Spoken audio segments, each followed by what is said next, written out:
Hey, what's going on, guys? What's going on, guys? Good afternoon. Good afternoon.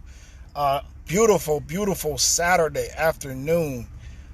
My name is Donnell Lovely. I'm here checking in live on the go from Huntsville, Alabama. I actually wanted to hop on and actually do some key takeaways. A lot of my clients have been asking for. I wanted to actually share some more valuable information with you guys. And one of the topics that I actually wanted to share with you guys about is funding.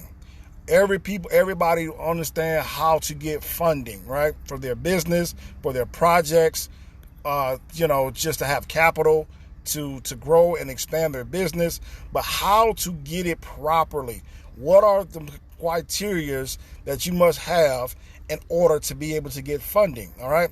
So if you guys can hear me, can you press 1 in the chat, please? Can you press 1 in the chat? And can you share this with someone else that may need this type of assistance?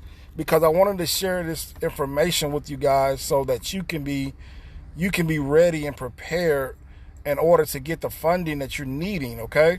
So I want to make sure everybody understands what is required for your business in order to have it qualify for funding, okay? Your business would qualify for funding, okay? All right, so how's everybody doing today? That's first and foremost. How's everybody doing today? Again, my name is Donnell Lovely. I'm a tax strategist. I help people help start and grow their business. And also I help them save on their taxes with different tax strategies for as cost segregation and cost mitigation. So I actually do a variety of different tasks when it comes to helping people start and grow their business as well as getting funding. Okay, so one of the things that you want to be able to do once you get your business set up and getting it started, understanding your niche. That's the basics for having your business and things like that. Understanding and researching your niche, right? Also understanding and having your problems. Okay, so those are some of the basic things that you want to make sure to do. But in a logistical standpoint, for funding standpoints, one of the things, the number one thing you want to do is you want to make sure you have your EIN number and you have the actual physical address of your location, not a PO box, not a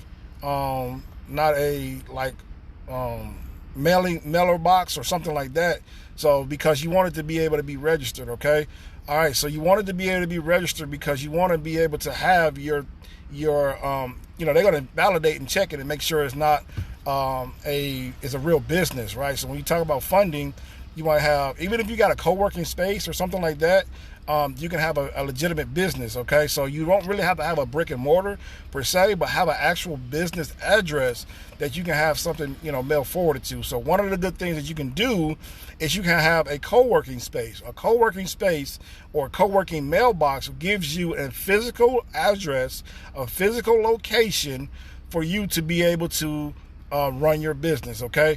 And that means that you don't really have to pay the overhead that it costs for a business, and you also can get some of those address boxes for about, less than $100 or maybe $100, $150 to be able to have that set up, all right? So now that you got your EIN number and your business address set up, you want to make sure you protect yourself by, if you're going to do your incorporation structure, whether you're doing your sole props or your LLCs or your S corps and things like that, you want to make sure you get with somebody to understand your situation and to see the best course for you to go through in your journey. Now, when you first starting off, you may want to do a sole prop and things like that.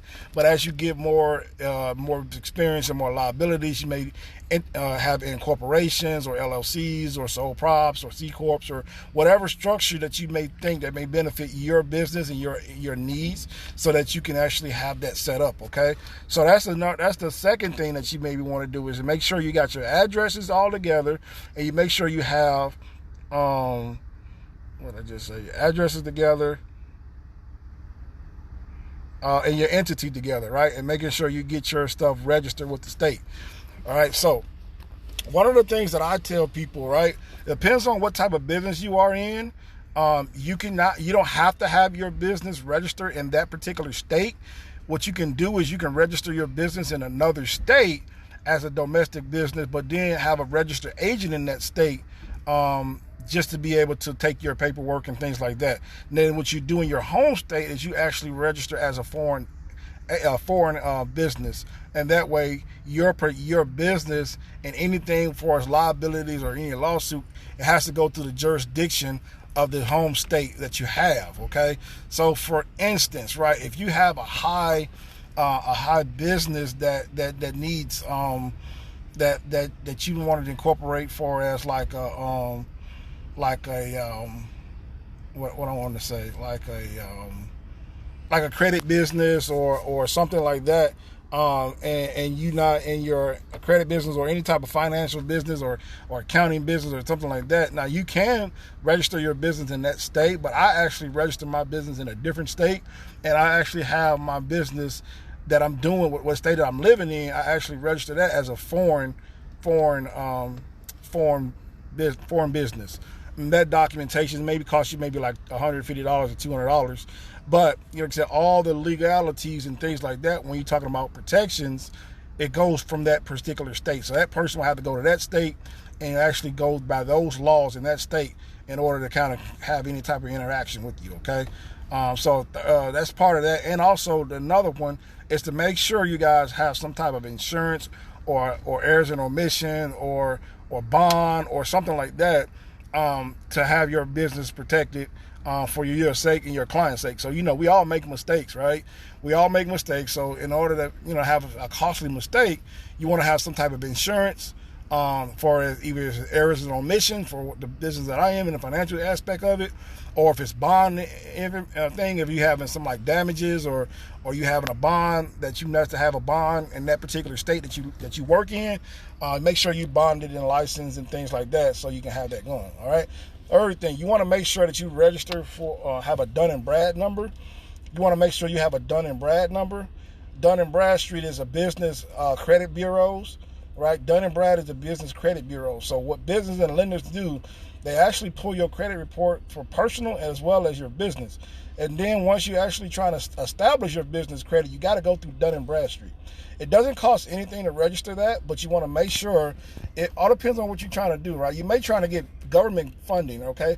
And in order to get government funding or government contracts that it's August, October, so the government is really actually opening up the contract and then expanding it to more of the private sector. So if you're going to be in a transportation industry, or if you're in a commodities industry, or if you're in the cleaning industry, if you have cleaning services and things like that, you can have contracts and be awarded contracts with the government and have those as contracts for you.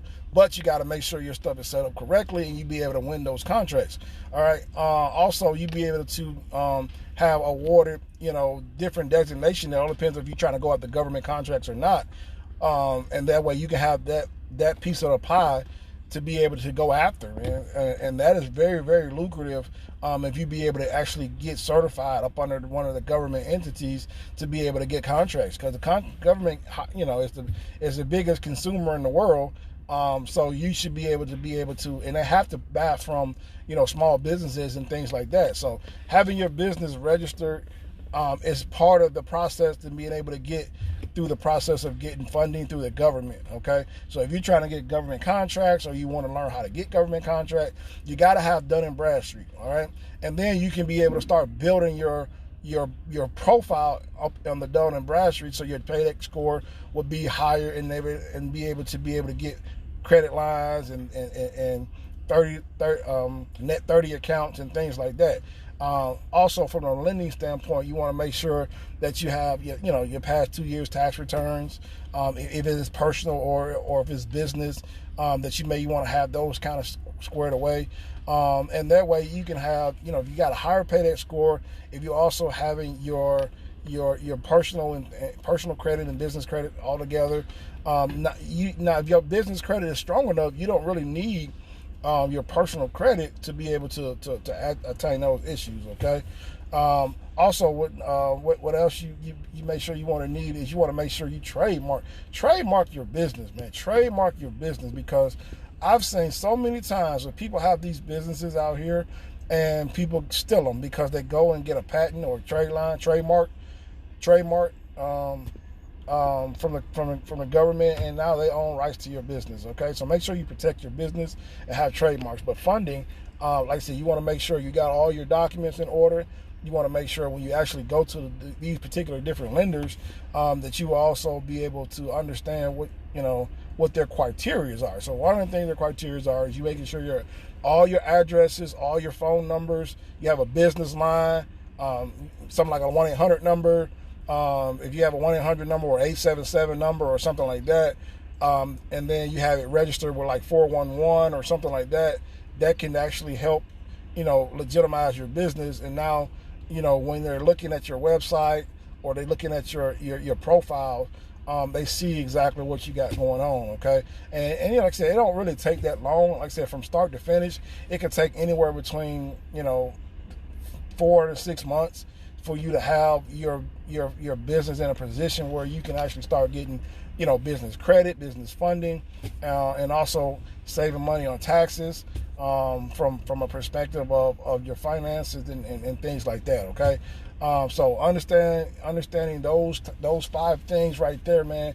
Actually position yourself to have business funding for your business.